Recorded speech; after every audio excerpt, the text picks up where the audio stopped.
esse Gabriel, eu vou Você avisa falar quando um puder negócio pra você, começar, tá, Gabi? Aí, pode começar. A respeito do Drive, pode mandar os arquivos para mim que eu organizo o Drive certinho, posso fazer tudo organizado. Ô, Gabriel, você não tem TeamView? Hein, Gabriel? Pelo Oi? Telegram é mais fácil de Você não enviar tem arquivo. TeamView? Você já ouviu falar desse Gente, programa? já é 10h40, vamos focar na aula, Não, não depois vocês sei. Tá bom, depois a gente conversa. Depois a gente conversa. Depois. Vamos lá, então, gente.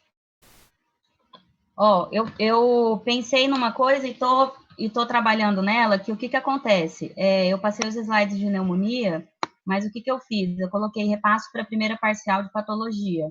Pontos principais que a gente vai abordar, e aí cada doença está separada num mesmo arquivo, tá? Ó, pneumonia, hipertensão, endocardite, tuberculose, que foi o que eu consegui fazer até agora, tá? Então, tá tudo no mesmo arquivo, para não ficar aquele monte de PowerPoint na mão, entendeu? E daí eu vou atualizando e mandando para vocês, assim que possível. Então, vamos lá começar com a hipertensão arterial sistêmica. Primeira coisa, a definição, então, de hipertensão, tá? A gente precisa sempre ter a definição da doença, não porque ela vai cobrar a definição pura, né? Mas porque a gente vai ter que entender o que está acontecendo pela definição, tá? Então, vamos lá. A hipertensão arterial sistêmica, no Brasil, é HAS. HAS. No Paraguai, é HTA, porque é tensión, tá? Então, a gente tem como uma elevação sustentada da pressão arterial sistólica, diastólica ou ambas, tá? Então, eu posso ter só uma, só a outra ou as duas, tá? Então, assim, o que mais a gente precisa saber? Afeta muita gente, por isso que ela é uma doença crônica, é um problema de saúde pública, tá? Principalmente os maiores de idade. Então, a gente tem alguns mecanismos de elevação da pressão arterial. A gente já viu isso em fisiologia, e é como eu falei na aula passada, eu não vou focar em fisiopatologia. Eu não vou falar para vocês como que o sistema nervoso simpático faz para aumentar a pressão, não vou. Não vou falar como que o sistema renina-angiotensina-aldosterona faz para aumentar ou para reduzir sua pressão, não vou. Então, você tem que saber que esses mecanismos que estão citados aí são os mecanismos ativados na hora da sua elevação. Então, ou eu tenho uma ativação do sistema nervoso simpático, ou eu tenho o sistema renina-angiotensina-aldosterona, ou eu tenho um aumento do volume intravascular, ou eu tenho mecanismos vasculares, por exemplo, rigidez dos vasos sanguíneos, tá? E a etiologia dessa hipertensão? A etiologia são fatores genéticos, isso todo mundo sabe. Eu coloquei por quê? Porque sempre tem um que não é o todo mundo. Tem um que nunca viu sobre hipertensão. Então, hipertensão pode ser por fatores genéticos ou pode ser só o fator genético, mas pode ser ele mais alguma coisa. Que alguma coisa são essas? Os fatores ambientais, tá? Então, sendo que geralmente está associado um com o outro. Então, a gente tem a genética, o que acontece? O seu risco de apresentar hipertensão, ele é maior se essa sua genética for de primeiro grau. O que isso quer dizer? Se seu pai ou se sua mãe são hipertensos, você tem uma maior chance de desenvolver hipertensão. É isso que quer dizer que a prevalência aumenta se o familiar é de primeiro grau. E os fatores ambientais, eles estão, o que quer dizer involucrados? Associados com os hábitos de vida e dietéticos. Então, sedentarismo, alimentação, essas coisas. E aí, eu coloquei aqui o que é pressão arterial média. Por que eu coloquei isso aqui? Porque ela colocou na aula dela e pode ser que ela queira saber alguma coisa disso. O que quer dizer pressão arterial média? É igual, então, PAN é igual, é uma fórmula, tá? PAN é igual à pressão diastólica mais a pressão de pulso dividido por 3. Ai, Giovana, mas o que é a pressão de pulso? A pressão de pulso é a diferença entre a pressão arterial sistólica e a pressão arterial diastólica. É uma menos a outra. Que uma menos a outra? É só você pegar a maior e a menor. A maior sempre vai ser a sistólica. E a menor sempre vai ser a diastólica. Então, é sistólica menos diastólica, tá? Isso é a pressão de pulso. Então, essa pressão arterial média vai representar a pressão promédio no sistema arterial durante a contração e relaxação. E é um bom indicador da perfusão tisular. O que isso quer dizer? Que essa pressão arterial média, ela vai te dar um parâmetro geral de como que está a pressão desse paciente. Ela pega a sistólica, pega a diastólica e consegue fazer uma avaliação geral, tá? Ela vai ser determinada 60% pela pressão diastólica e 40% da pressão sistólica, tá? O que isso quer dizer? É o quanto cada pressão está sendo, vamos dizer assim, relevante naquela fórmula. Por quê? Vocês estão vendo ali que a pressão diastólica, ela está como um fator sozinho aqui, ó. Eu não tenho pressão sistólica sozinha aqui, então por isso que a pressão diastólica, vamos dizer assim, ela tem um peso maior. Então, 60% do valor da pressão arterial média representa a pressão diastólica. E 40% da pressão 40% dessa pressão média significa pressão sistólica, tá? E aí a classificação, gente. Primeira coisa, não enlouqueçam com classificação de hipertensão. Eu já fiquei doida, e era eu, a Milena, a Leonardo, todo mundo conversando, porque essa mulher quer isso, quer aquilo, não se enlouqueçam. Ela usa uma classificação, vamos dizer, de uma diretriz X, e ela coloca parâmetros um pouquinho diferentes, mas a gente vai aprender do jeito que ela quer. Então, a classificação, ela pode ser primária ou secundária. O que quer dizer primária? A primária, ela é aquela que é a hipertensão sozinha. Ela não tem uma doença de base. Eu coloquei isso aqui, ó. Eu acho. Peraí, deixa eu ver. Não lembro. Enfim, anotem aí. Então, a etiologia essencial ou primária é aquela que o paciente ele não tem diabetes, ele não tem dislipidemia, ele não tem outras comorbidades, ele é hipertenso, tá? E esses pacientes, eles são de 90% a 95% dos casos, tá? E a secundária, você vai ter essa hipertensão secundária a alguma coisa. Sempre lembra assim, essa hipertensão, ela tá secundária a alguma coisa. Então, vamos dizer assim, o paciente, ele é um renal crônico. O paciente que é renal crônico, ele tem problema no rim, lógico.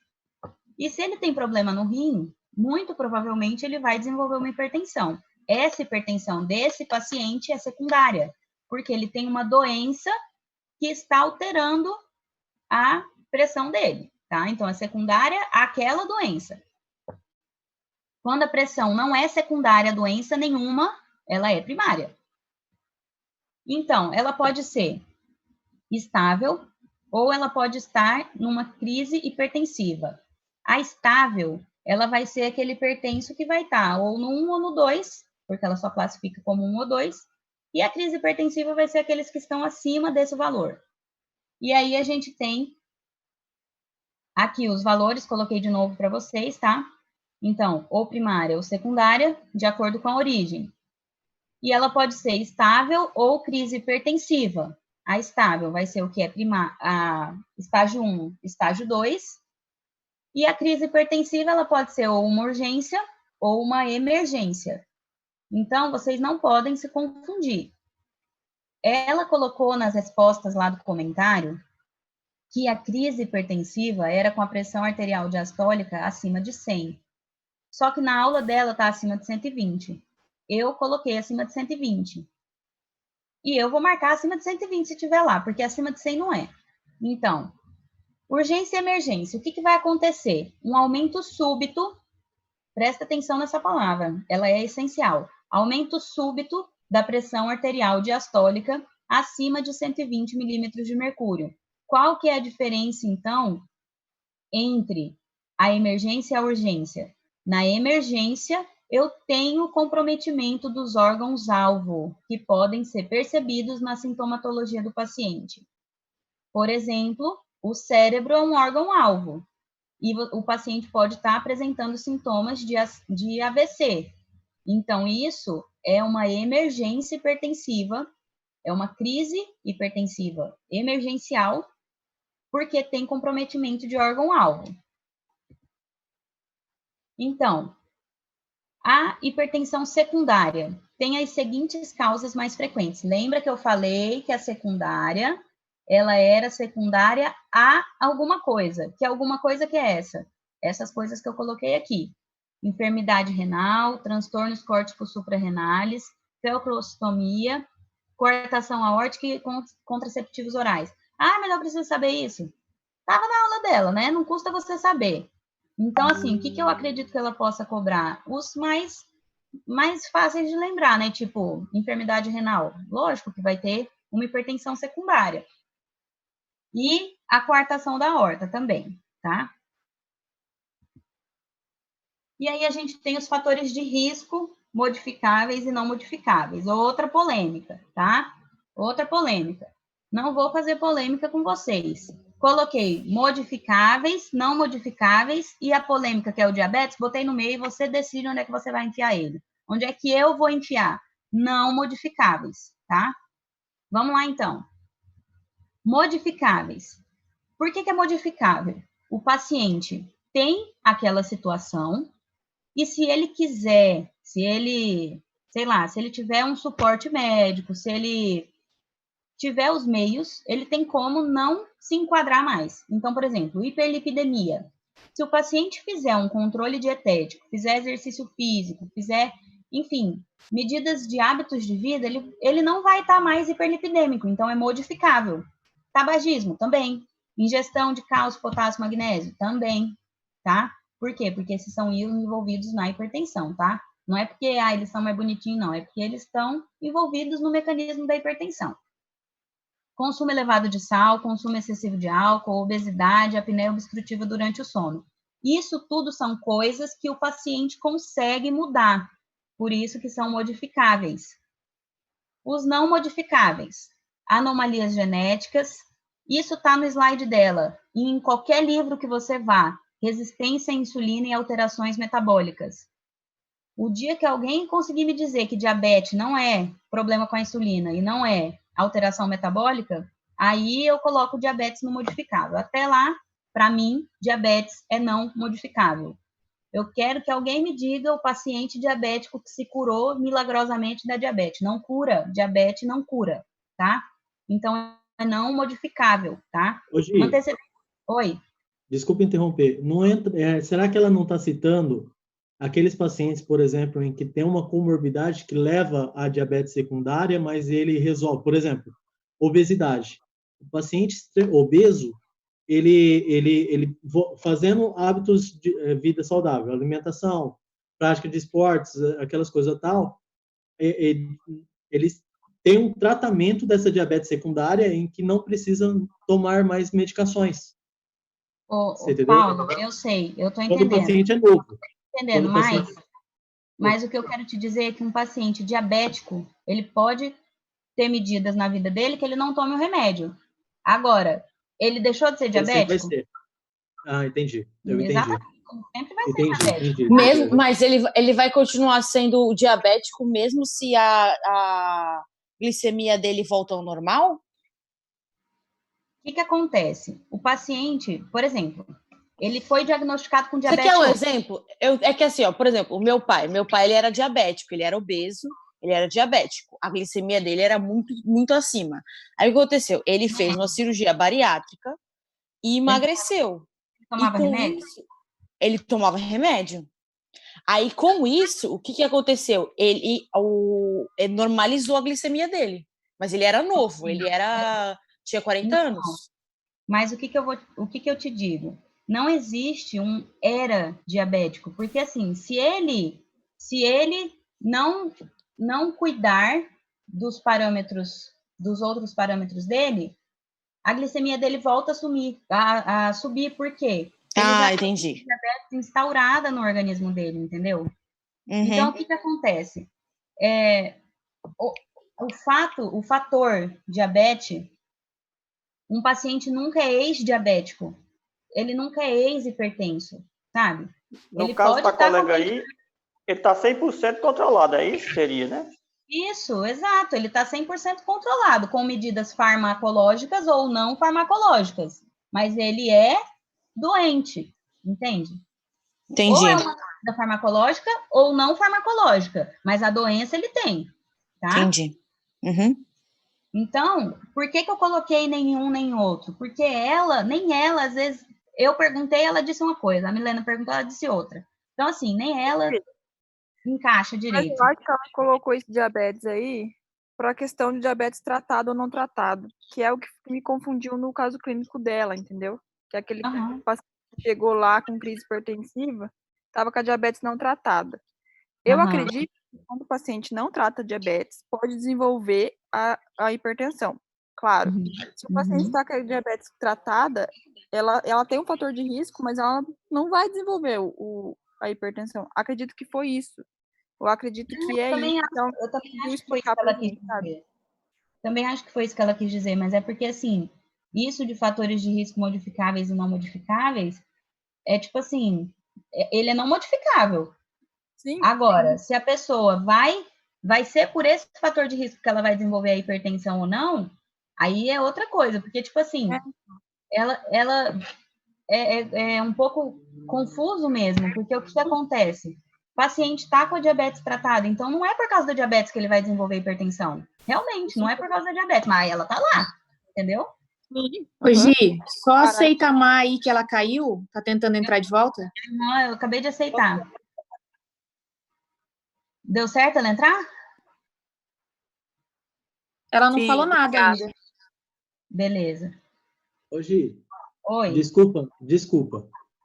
E se eu te falar que no Medicurso ele considera que a diabetes é modificável? Bom, gente, é o que eu tô falando. É um pouco polêmico isso daí, tá? Eu aprendi e li não modificável. Os livros que eles usam como base também traz como não modificável, porque ele é uma resistência à insulina, é uma alteração metabólica. Então, assim... Eu acho que isso é uma questão de interpretação. Exato, exatamente. Então, assim, se quem quiser ler mais, quem quiser saber mais e tirar a sua própria conclusão, fica à vontade. Agora, eu, Giovana, aprendi a vida inteira que era não modificável, e os livros que eles usam como base trazem como não modificável, tá? Então, assim, é uma questão que, pode ser que tenha mudado isso daí, eu esteja desatualizada, pode ser.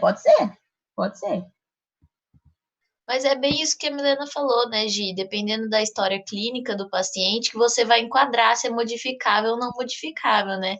A diabetes tratada ou não tratada, que aí ela vai poder te direcionar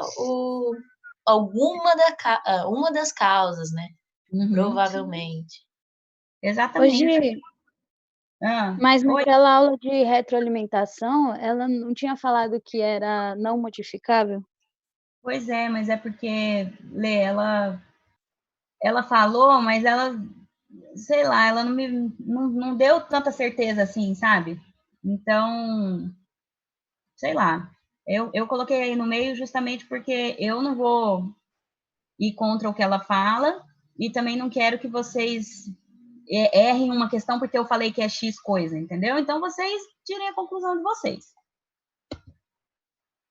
Valores de referência. Alguém quer falar alguma coisa? Valores de referência. Então, esses valores de referência são os valores de referência da diretriz americana de 2017, tá? Que é o valor que ela usa, o valor que ela traz. Essa tabela foi Ctrl+C, Ctrl+V da aula dela. Então, assim, a pressão arterial normal, esses valores aí vocês têm que olhar depois e manejar. O que eu quero falar com vocês? ela só considera estágio 1 e estágio 2. Depois disso, depois do estágio 2, vai ser só a crise hipertensiva. Então, se ele ainda não está na crise hipertensiva, lembra que a gente falou o que era crise hipertensiva, né? Pressão arterial diastólica acima de 120, é esse aqui, ó, acima de 120, tá? Então, se ela colocar lá um paciente com, sei lá, 170 da pressão sistólica, ele ainda não está numa crise, tá? Tem um valor de pressão arterial sistólica, caso a diastólica não chegue em 120. Não lembro se é 200, se é 220, uma coisa assim. Tem que conferir isso daí depois. Mas, assim, o que ela traz na aula dela é pressão arterial diastólica acima de 120. Qualquer coisa diferente disso e acima disso daqui vai ser estágio 2. Estágio 2 até a pessoa chegar na crise hipertensiva, tá? E aqui é a cifra meta. É outra coisa que, para mim, cifra meta, a pessoa tem que ter aquele objetivo na vida dela, né? Então, assim, algumas pessoas, inclusive na aula dela, tem uma tabela que fala de cifra meta diferente disso que está aqui. A tabela da aula dela é diferente disso daqui, mas na prova ela cobrou assim, igual está aqui. Porque na prova ela considerou a cifra meta de uma pessoa normal, tipo assim, nós aqui temos uma meta de quê? De uma pressão de até 120 por 80. Foi isso que ela quis dizer, tá? Aí, 60 anos ou mais, 150 por 90, hipertensão sistólica isolada, hipertensão diastólica isolada, tá? Esses valores aí, vocês precisam olhar com calma, vocês precisam criar um mecanismo de vocês lembrarem esses valores, tá? Não adianta eu ficar repetindo aqui, porque não tem uma coisa assim, não, é 130 por X motivo. Não. Então, assim, vocês precisam olhar com calma, e se tiverem alguma dúvida ou quiserem perguntar alguma coisa, aí depois vocês me perguntam. Manifestação clínica do paciente. A primeira coisa que você tem que saber, caiu até na prova dela, e eu fiquei até um pouco confusa, mas depois eu consegui entender o que ela quis dizer. Na prova dela, se eu não me engano, caiu lá sintomas, alguma coisa, e uma das alternativas era assintomático. Eu falei, oxe, assintomático. Assintomático não é sintoma, mas o que ela quis dizer? Ela quis dizer que ser assintomático é uma manifestação clínica. Tipo assim, querendo ou não, é manifestação clínica. Você está vendo o paciente com um valor de pressão elevado e ele está assintomático. Então, ela quis dizer que pode ser uma das manifestações clínicas, não ter nada, tá? Então, se não for assintomática, o que pode apresentar? Visão borrosa, cefaleia hospital, palpitações. Então, lembra, gente, palpitação não é de síndrome coronariana aguda. Lá é angina, é diferente, são coisas diferentes. Aqui é palpitação, lá é angina. E eu coloquei do lado, gente, o nomezinho, tá? Deixa eu falar para vocês que ontem estava eu e o Léo fazendo esses slides e a gente já estava tão para pinel da cabeça que a gente não conseguia lembrar o que era epistaxis e acúfenos. Aí eu falei, cara, muita gente não sabe o que é. Então tá aqui, tá? Epistaxis, então, sangramento pelo nariz, e acúfenos é o sibilo no ouvido, aquele tipo, tem gente que fala, eu tô com um zumbido no ouvido, é isso aí, tá? Náuseas e vertigem. Então, a hipertensão é um fator de risco maior para a aterosclerose, já que favorece e acelera a formação de placas por possível ruptura. O que isso quer dizer? Quer dizer que a hipertensão faz com que o fluxo sanguíneo dentro dos vasos seja um fluxo turbulento. O fluxo turbulento favorece a formação de microlesões no endotélio. Por que eu estou falando isso e não está escrito? Giovana, por que você não escreveu isso? Porque isso é fisiopatologia e ela não vai cobrar. E por que eu estou falando? Para vocês entenderem. Porque senão fica hipertensão é fator de risco para aterosclerose, pronto, acabou. Não. É porque o endotélio é muito sensível, então o fluxo turbulento lá dentro faz com que se favoreça a formação de microlesões. Essas microlesões, elas vão ser o início da formação de um aglomerado plaquetário ali, tá? Vai vir células e existe gordura ali dentro. Então, essa gordura com essas células formam um complexo que vai gerar a aterosclerose, sendo que essa coisa de gordura pode se desprender e causar lesões embólicas ou não, tá? Então, por isso que gera fator de risco para aterosclerose. Diagnóstico. Esse aqui vai cair? Não, vai despencar. Vai cair com certeza. Se não souber isso aqui, vai perder 2 questões, no mínimo.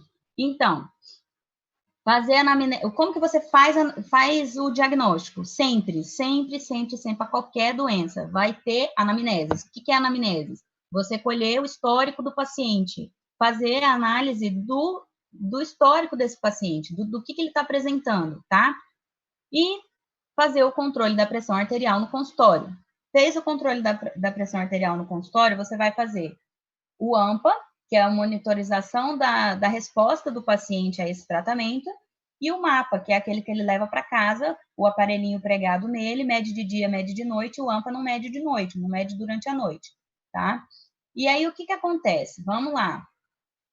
Ó, detecta hipertensão arterial de guarda-polvo branco. Vamos lá. O que acontece? Quer dizer, então, que se o médico tiver lá de jaleco vermelho, não vai ter. Não tem nada a ver isso aí. Guarda-polvo branco é só para você entender que é um ambiente médico, entendeu? Então, a hipertensão arterial, guarda-polvo branco, ela quer dizer o quê? O paciente em casa, ele tem a pressão normal. Só que, quando chega em qualquer ambiente médico, pode ser o postinho, pode ser o consultório, pode ser farmácia, pode ser qualquer coisa. Chegou no ambiente médico, a pressão dele sobe. Então, isso é guarda-polvo branco, não tem nada a ver com outra coisa, é isso. E a hipertensão enmascarada, que vai ser aquela que, tipo assim, o paciente em momentos apresenta pressão normal e é justo naquele momento que você está medindo. Apresentou a pressão normal. Só que quando ele chega em casa, está alta. Isso é hipertensão enmascarada, tá? Como que você faz para medir? Por que eu pus? Ela não vai pedir para você escrever, não vai pedir para você, enfim, falar nada de demais, não. Isso aqui é só para vocês saberem quais os locais do corpo que pode ser feita a aferição dessa pressão, tá? E a hipertensão maligna? A hipertensão maligna eu coloquei também porque ela dedicou 3 slides da aula dela só para essa hipertensão maligna. Então, assim, né, não custa a gente falar. É uma forma acelerada de hipertensão arterial, tá? Que pode ser mortal. Afeta principalmente jovens, homens de etnia negra, mulheres com toxemia do embaraço. É uma síndrome do embaraço, não interessa para vocês saberem o que é agora, nem para ninguém. Toxemia do embaraço. E pacientes com transtornos renais ou transtornos do colágeno. Se desenvolve papiledema.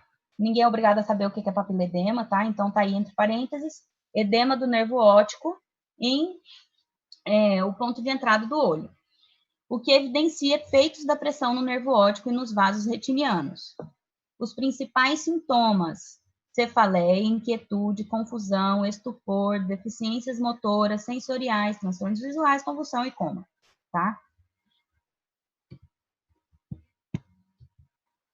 Complicações da hipertensão não tratada ou não compensada.